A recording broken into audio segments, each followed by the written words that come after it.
সেদিন সকালে আমার স্বামী খুব ভোরে কাজে চলে গিয়েছিল। আমি বাড়িতে একাই ছিলাম আমার 3 বছরের মেয়ের সঙ্গে। সে বসে বসে খেলছিল তার প্রিয় পুতুলগুলো দিয়ে।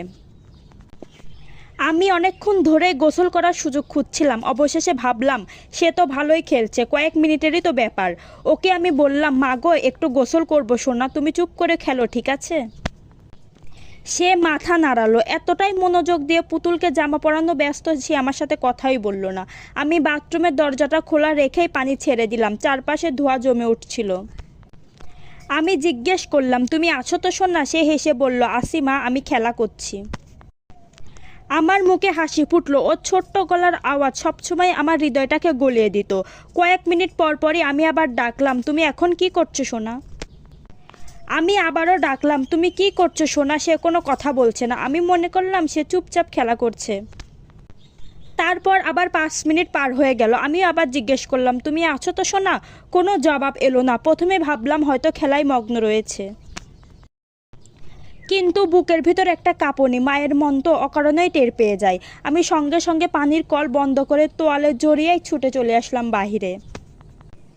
যা দেখলাম তা চিরকাল আমার মন গেঁথে থাকবে। সে মেঝেতে পড়েছিল, চোখ দুটো খোলা, নিস্তব্ধ। আমি ওর নাম ধরে বারবার ডাকছি, কোলে তুলে কাঁপতে কাঁপতে কাঁদতে লাগলাম, সোনা ওঠো ওঠো, কিন্তু নিঃশ্বাস নিচ্ছিল না। আমি তাড়াতাড়ি 999-এ ফোন করলাম। অ্যাম্বুলেন্স এলো, কিন্তু ততক্ষণে সবই শেষ। সম্ভবত খেলতে খেলতে পুতুলকে খাওয়ানোর মতো অভিনয় করছিল, যেমনটা আমরা প্রায়ই করি।